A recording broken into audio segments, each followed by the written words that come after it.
Welcome to Channel 17, the Town of Colonie Government Channel.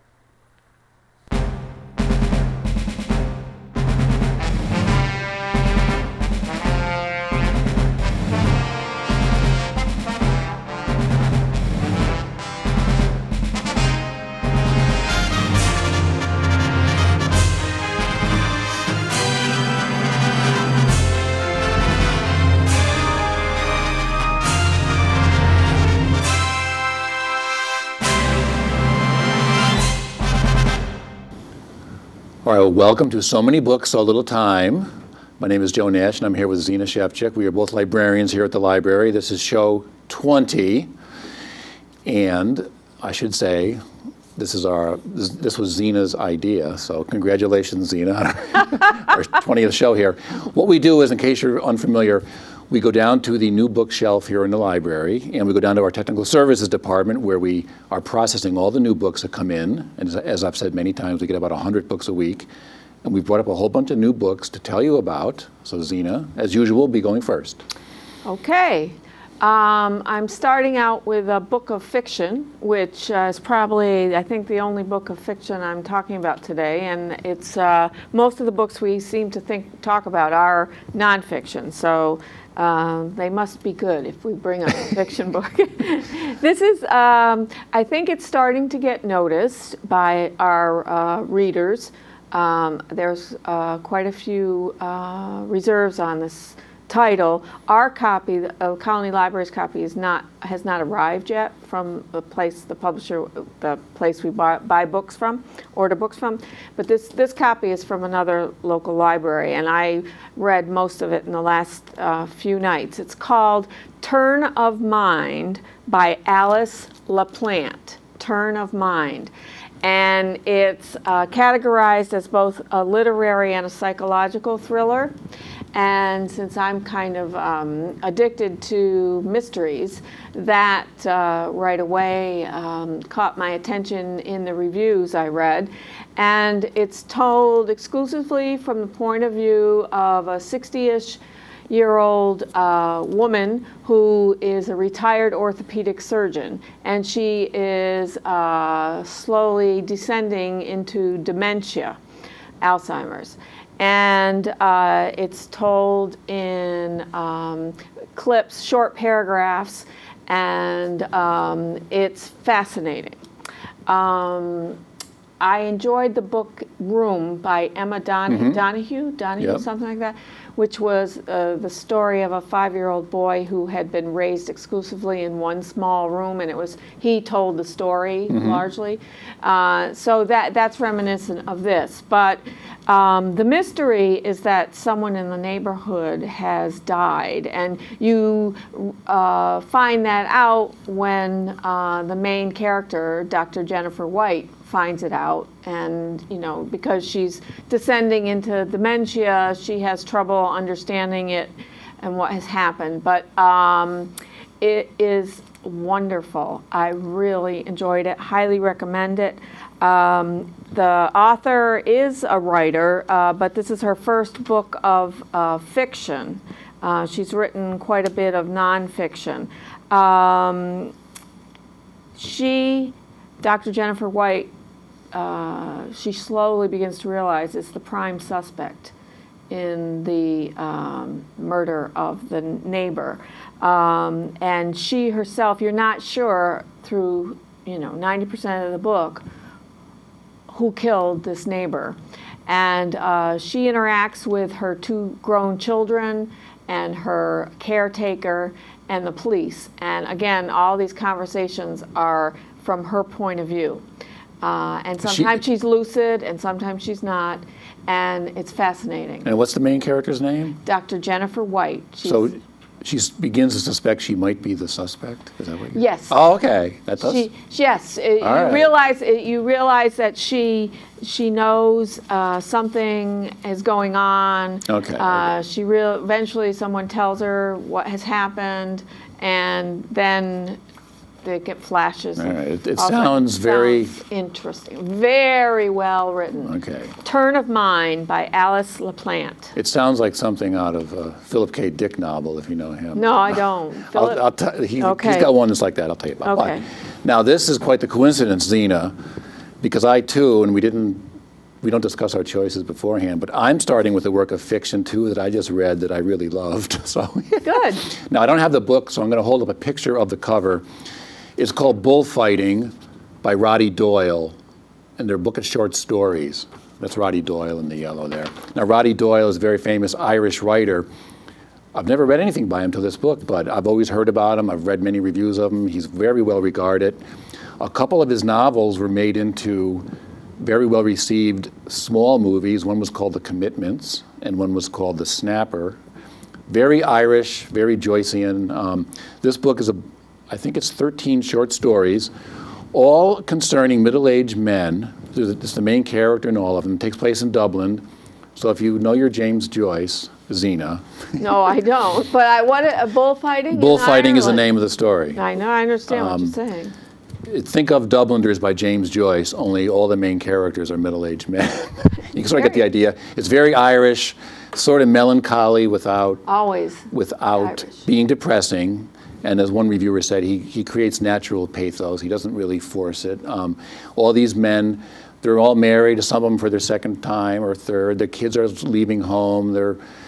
They're sort of coming, as one reviewer said, that they're sort of in a existential stock taking of their lives, or something, something like that. This is called late midlife. Yes, crisis. and as an example, there's one story called Teaching. It's about his middle. Again, all these guys in the story are probably late 40s, early 50s, kind of around my age. That's But they're a little bit younger than me. empty nest syndrome. Yeah. So anyway, one of them, this isn't a good example. One's called Teaching. It's about this teacher, and he's sort of ruminating over his life, and you get the sense that he's not really the best teacher, and his life hasn't really gone where he wanted, but he's getting geared for the day, and he's going to seize the day to the kids, so it's very ironic. That's like an example in the stories. And then a lot of the other stories, the men go out to the pub and they're talking. The title story is about 4 men who go to Spain for a holiday, and it just, it's really great, really good story. One story is very, very weird. I won't go into that one, but they're all great. And he writes kind of like James Joyce. When people are talking, there's no quote marks. When James Joyce wrote, there was just a dash. It would say, "I'm coming over tonight," he said, but no quote marks. It's very Joycean, and it's got that Irish melancholy. And something here, I'm going to read a short quote from a reviewer talking about all the men in these stories, about what they have in common. The other thing they have in common is a sudden new vantage point from which their past suddenly seems very distant, the future slightly dark, and the present incomprehensible. They have mild health problems and occasional scares, harbingers one can see of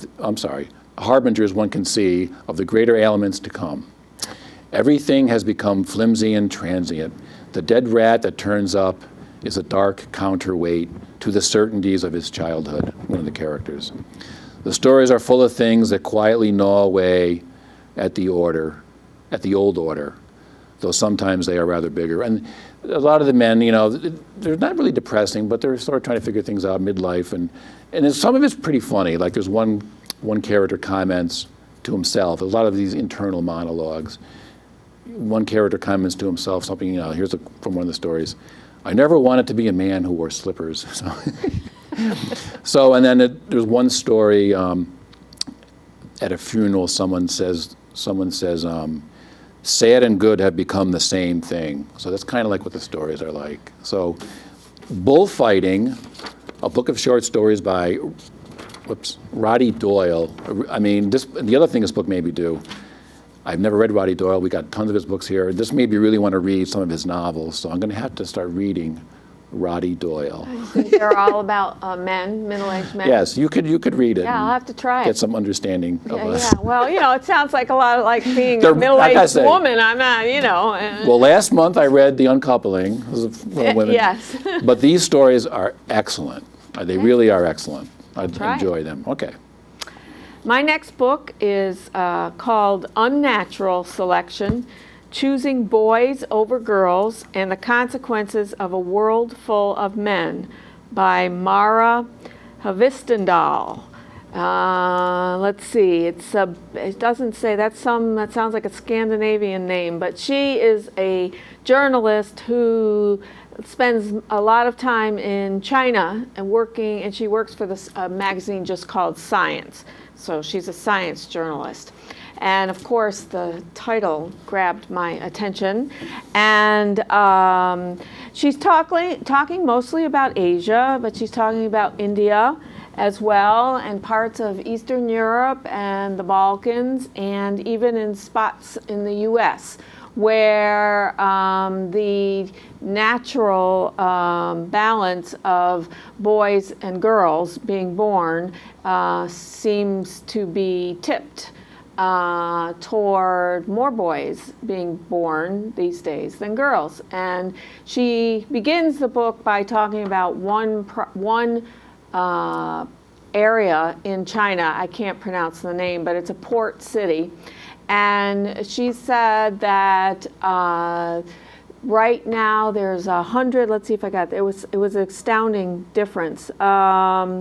Instead of the usual 105 boys that are born for 100 girls, that's normal ratio, because they figure it's been assumed that more men die because of their riskier behavior, and so this is kind of a way for the natural selection to balance, and that balance in gender is good.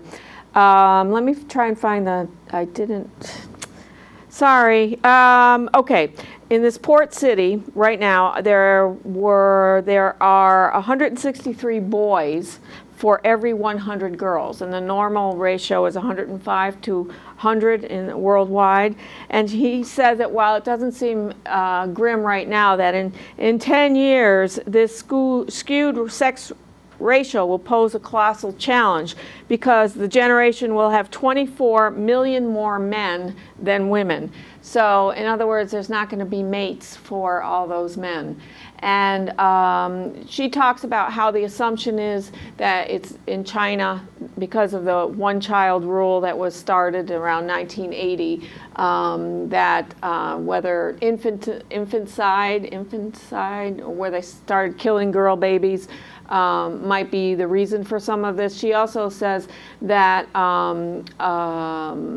modern technology, like ultrasounds, have made it easier for people to stop, to abort, because they know the child is going to be a girl.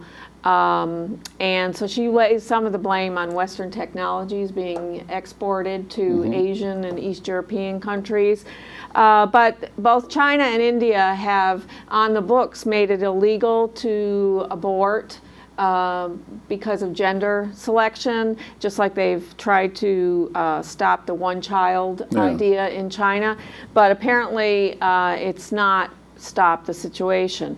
Even in South Korea, up until I guess recently, the ratio of men to girls has really been skewed in favor. There have been more boys than girls, significantly more. And she goes through the history of what has happened in areas where there were more men than women. She mentions the American Wild West, where what happened when there were mostly men in these towns, these western towns, was a lot of carousing, a lot of prostitutes, a lot of mail order brides, a lot of female quote-unquote slavery, a lot of violence.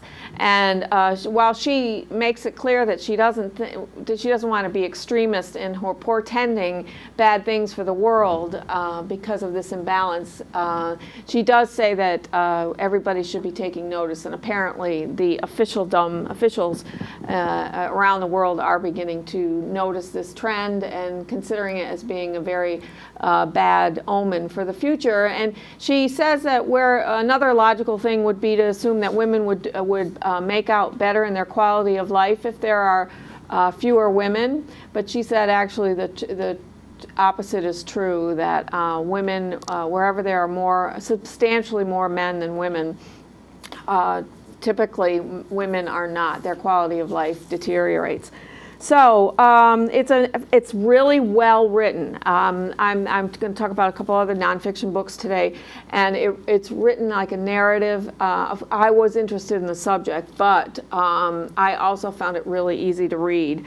So it's called Unnatural Selection: Choosing Boys Over Girls and the Consequences of a World Full of Men. Oh, I want to mention that they say that in the U.S., women are the preferred sex.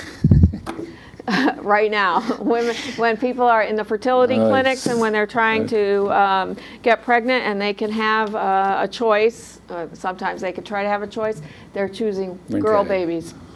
All right. It may be I was in that book I just talked about. The men in Ireland are always musing about the women. Well, Zina, that sounds like quite the book. I don't know if I'm going to have to go. It's a scholarly book. Okay, I'm going to have to go with something a little more on the upbeat. And this has a local connection. The author, I think, is from Colonie. I was talking to his parents about ordering the book for our library. He lives in Iowa now, so maybe people watching might know this person, Stephen J. Hobson. He's been deaf since birth. He lives now in Ireland on the mind. He lives in Iowa. And this is a book called Obstacle Illusions: Transforming Adversity into Success. Now, Stephen, I was on the internet. If you go to his website, it's sjhobson.com, Hopson. There's little videos of him. He's been deaf since birth. And not only has he became a very successful stockbroker on Wall Street, he sort of chucked that lifestyle to pursue his one dream. And there's one of the little videos he talks about his mother used to take him over to the Albany airport to watch the planes land. He became a pilot. He became the very first deaf person in America to be, I think this is quite the, he's instrument rated, which I think is really hard, but for a deaf person I think is probably even harder. And not only that, if that isn't enough, he is now a motivational speaker. And there's some on the internet there's some little clips of him giving motivation. It's really wonderful. I thought he lived in Colonie. I was talking to his mother about having him come over and talk about the book, but he lives in Iowa. But anyway, the book is it's a half self-help book and half his memoir. And he talks about, some things in the Capital District, but I haven't read it. But if you go to the website, very inspiring story. And again, I think he's from Colonie. He went to school. I'm not sure where he went. But his name is Stephen J. Hobson. Maybe some of you watching know him. And his book, Obstacle Illusions, and I haven't read it yet, but if you're just looking at Stephen's website, very, very inspirational. So a local connection we have here. Here's kind of a local connection. This is called The End of Country by Seamus. Talk about Irish, Seamus, Seamus McGraw. This is about the Marcellus shale deposits, but in Pennsylvania, just below the New York State border, below like Binghamton, the northeastern part of Pennsylvania. It's called Susquehanna County. And it's about this rural community's experience with being approached to sell the rights to the gas rights under their property by different companies. It started at the end of 2006. People started showing up in this very rural, very poor area of Pennsylvania, where people were, hard put to put together enough money for a meal for that day, had been in economic decline for quite a while. The farming is not productive there, for one thing. The man who's writing this, Mr. McGraw, Seamus McGraw,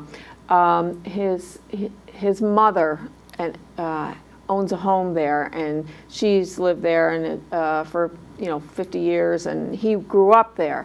And so his mother pulled him into this dilemma because she was quite old when she was approached in the beginning of 2007 about selling the gas rights under her land, and she told him that he and his sister were going to have to make the decisions about whether or not to accept the money that was being offered. And it's part memoir, part investigative reporting, because as he started to investigate for his mother, he started to do research on his own to try to find out what this was all about. He found out that it was actually book material, and he landed a contract with the publisher to actually write a book about this experience. So he talks about how how this is pitted neighbor against neighbor, how people who you would think would be environmentalists might capitulated rather quickly to signing contracts with the gas companies, how people who you would think that might not, because they were in desperate need, who might capitulate more easily because of their financial situation, were people who fought it. But it talks about how some people got rich really quickly, and people who normally didn't have money suddenly had money. So how all of this affected the community at large and each individual family. His family managed to stay together, still speaking terms. He still lives in the area. He doesn't live in his mother's home any longer, but they did sell the gas rights under his mother's home. He talks about all the things to take into consideration. He talks about the history of energy and gas and oil in this country. And in Fredonia, New York, was where they first discovered the first gas exploration was done in Fredonia to use natural gas. It was kind of an individual figured out that there was some money to be made by using gas as a fuel, and that was in the 1800s, the beginning of the 1800s. So I learned something about Fredonia. There's a lot of history about that, about Titusville, Pennsylvania, where they first found oil, and how Texas oil discovery took away the excitement of oil as an economic resource in Pennsylvania and the Northeast, because it was easier to extract from Texas. It's a very, very good book. Again, extremely well written as a narrative. The story of his family, the story of energy, the writing is excellent. I think there's a lot of reserves on this already because of its pertinence to what's being discussed in our state right now, the Marcellus Shale reserves, and whether or not the state should allow such reserves to be tapped with hydrofracking. So he discusses the hydrofracking process. It's really a great bunch of different kinds of information in here, and again, highly recommend it. The End of Country, Seamus McGraw. All right, well, that issue's coming to New York State. Yes, now, it is. It's happening in front of the legislature now. Okay, well, I'm going to have to go a little lighter, though, in contrast to you again. This might be a good beach read. Maybe you saw it here. This is called The Big Book of Adventure Stories, the most daring, dangerous, and death-defying collection of adventure tales ever captured in one mammoth volume. And if you know, the editor is Otto Penzler. If you know Otto Penzler, he's the editor of the Best Mystery Stories of the Year, and other pulp. He's written pulp histories of detectives and things like adventure stories like this. So this is from the golden age of adventure stories, basically what they say in here, say Victorian era, say 1830s and 40s, up to 1920. And it's the kind of stories you mainly read as a kid. Maybe boys read these stories, I don't know. But I got to read the beginning. There's a great foreword written by Douglas Preston, the author. He wrote The Hot Zone, and so he writes thrillers now. But I love this little opening sentence he writes. He said, reading is never quite the same after the age of 16. The adventure books I devoured as a child remain with me to this day more fiercely than the superior works of literature I read later on when I was allegedly an educated and sophisticated reader. And in his introduction, or in the foreword, he talks about reading with the flashlight under the blankets. And this book is filled with authors. Many of you probably know, many not, but I'll just say people like H.G. Wells and Jack London, Saki, Rudyard Kipling, Arthur Conan Doyle, O. Henry, Louis L'Amour. You get the idea. Damon Knight, and some not so famous. Edgar Rice Burroughs, of course, creator of Tarzan. But he's got them in little categories. Sword and sorcery, megalomania rules, that usually the story involves some maniac in charge of a whole island, like in the Island of Dr. Moreau, or Mysterious Island by Jules Verne, Man versus Nature, Island Paradise, Something Feels Funny, Sand and Sun. There's a lot of adventures that take place, not just Tarzan and Tarzan-like, but H. Rider Haggard, and a lot of adventures in all the stories take place in these exotic lands, world travels. The Yellow Peril is one category. Future Shock, I Spy, and In Darkest Africa. And again, I just mentioned some of the famous authors, and this looks like a really good book to read to make you relive your childhood, like the men in that first book I talked about. No, I used to read like Treasure Island. That's all I had when that's what I read when I was an adolescent, because there wasn't a wide range of material. That's this genre, and again, because Otto Penzler is the editor, I can really trust that name. In fact, there's a story in here it appeared in a pulp magazine, the first appearance of the Cisco Kid, the original story. So if you remember any of that, and there's a good thing in the back here, these are the kind of stories. Lawless open seas, ferocious army ants, dead-eyed gunmen, exotic desert islands, feverish jungle adventures. It goes into all different genres. Adventures as genre. Think of Indiana Jones. One of the reasons that movie was so popular when it first came out, it harkened back to this era, these stories. They're in no way realistic, but great adventure. So is that just for adults? I mean, or is that something that teenagers could get? We should mention that to our teen librarian. The teens could read this to get some history of it. They might enjoy that. Okay, but anyway, the Big Book of Adventure Stories. Read it now. This is a real departure. It's called Nancy Clark's Food Guide for Marathoners. Tips for everyday champions. Eat well, even when you're pressed for time. Complete the marathon with energy to spare. Now, she's listed as a leading sports nutritionist, Nancy Clark. And normally I would think this was really niche, a book for a very small audience. But I looked at this book. It's not just for marathon. No, it's not even just for people who exercise extremely in any way. Have you seen it? You're a runner. You're an exerciser. It's just excellent. Her primary goal is to get people who do extreme sports to eat well, eat healthily, not to worry about your weight either way, up too much, too little, although she addresses those issues in here about what to do. She's good at making lists. She's excellent at making lists, and that's probably why I like it, because she's very organized, and the pages, it's very colorful first, and the book is really easy to carry around. It's light, beautiful type and colors and feel of the book, and something that people could use easily and carry around with them. It's got lists on what to primarily concern yourself with if you want to gain weight, what to primarily concern yourself if you want to lose weight.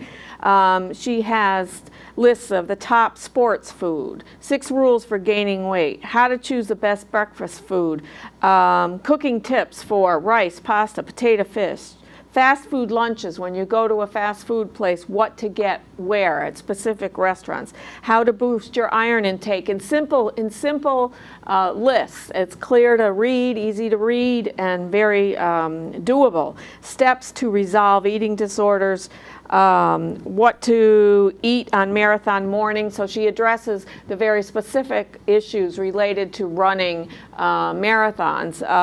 But it's just for anybody who wants to eat well and be healthy. I highly recommend this book. I'm actually going to take it Okay. home and look at it because it talks about 10 things to put on the top of pasta, 10 things to mix with rice, and they're things that you would Yeah. normally have. It has a recipe at least one recipe at the end of each chapter. Things like making your own sports drinks, and they're simple recipes. How to make sweet potato fries, how to make hummus. As I said, how to make your own homemade sports drink. She addresses that issue, and she has a short summary at the end of each. So I highly recommend it. Food Guide for Marathoners by Nancy Clark. Did you say one section in there was six tips for gaining weight? 6 tips for gaining weight, Okay. yes. Because she says, she addresses the idea of anorexia, eating Okay. disorders, and then she addressed particularly with women and what the consequences are hormonally, and she gives it's not pedantic, it's colorful. Well, do you think the cover will scare people off, thinking it's only for marathoners? Yeah, the subtitle says "Tips for Everyday Champions." Okay. But that's really hidden. So yeah, I think that's why I'm bringing it up Okay. because. it's Well, not we have just- time for us to each do one more here. Okay. Now, I think sometimes we forget, when we talk about books here, we do a lot of fiction and history and memoirs and books like The Running. I think we forget sometimes our library, people watching, if we know our library, probably half our library is books on how to do things, how to, building a deck, interior decoration. We have stuff to help you to do legal things. I mean, I would say half our library is books that can help you do things, and I think we sort of don't do them too often on our shelf. So I'm going to talk about one now as an example of all the books that, that can help you. It's called GPS for Dummies. Of course, if you know the Dummy series, they're very accessible. They got great outlines for how to do anything. You've probably seen all the dummy books for. Anyway, GPS. Do you have a GPS in your car? No. I do not either. But this book tells you how to use them, how to buy one, what to look for, and it goes way beyond GPS systems. I was with my brother. We went to Hartford for a funeral, and he had a GPS. I never had seen one in action. And the thing, I think it talks to some of them. I think it would say something, take a left or whatever. Yes, upcoming turn. And we went through highways, cities. Part of it was a little bit rural, and it got us right to the door of the church. It was pretty amazing. Of course, I've also been with GPS where they take you the longest way around. I think that's in here. But anyway, just briefly, it's all about, this book isn't just GPSs, it's all about digital maps. A lot of this stuff has to do with the stuff on the internet, like MapQuest, Street Atlas USA, I've never heard of that. Google Earth, there's stuff here about Google Earth. There's a thing in here called geocaching, as people go on little treasure hunts. Yes, with their phones and. Yeah, I went hiking last fall. I was on top of a mountain. We found this box, and it had all these. And somebody mentioned that. So apparently, there's millions. I think I read in here there's over 500,000 of these things all over the world, and it's like a treasure hunt. It helps you to use your instruments, but that probably could be fun if it gets you out hiking and climbing a mountain. But anyway, this book is all about GPS devices and all kinds of map readings, or map reading and map websites, how to use them all with your computer at home. And it's for the dummies, so it's easy to read. GPS for Dummies. Okay, so one more, Zina? Yes. This is called, I'll be quick. This is called Turn Right at Machu Picchu, Rediscovering the Lost City One Step at a Time by Mark Adams. It's the 100th anniversary in July 2011. It's the 100th anniversary of a professor named Hiram Bingham III, discovering, quote unquote, Machu Picchu in the mountains of Peru. That was in July 1911. I have to think, how can I be doing that? Yes, July 1911, there you go. Now there was, Mark Adams writes for travel magazines and outdoor magazines, but he's not real good in the outdoors. So it's several stories written together, mingled. It's a memoir of his trying to recreate Hiram Bingham III's discovery of Machu Picchu, which is a lost city of the Incas, by the way, if though some of you may not know. And it also, he talks about Hiram Bingham and his whole history and how he came to learn about this lost city and what motivated him to try to search for it. And there were there was controversy, I guess, for most of the last 100 years about Professor Bingham taking away some treasures that he found in these ruins, and the Peruvians trying to get back these treasures as well. It's very funny. He's a very funny writer, and but it has a lot of historical detail in it. And I, again, think that for a nonfiction book, it's fantastic. The writing is just marvelous. It reads to me like a fictional narrative. Like this big book of adventures. Like that big book of adventures. In fact, they say that that was once, once upon a time, they did say that Indiana Jones was patterned after Hiram Bingham, but apparently he wasn't quite that adventuresome, Hiram Bingham. But I highly recommend this. It talks about the Incas' history. It talks about the mystery of what Machu Picchu actually was built for. So turn right at Machu Picchu. And before we go, I also brought a lot of books that I thought should be mentioned in our library about how-to books. These are things that people might not come to the library for. What he can expect when she's not expecting, how to support your wife, save your marriage, and conquer infertility. Again, that's kind of a how-to book for men, and it's written with lots of sports metaphors, and it's very funny, but it's accurate, and I think a lot of men will enjoy it. And this is called Complete Without Kids, An Insider's Guide to Child-Free Living by Choice or by Chance.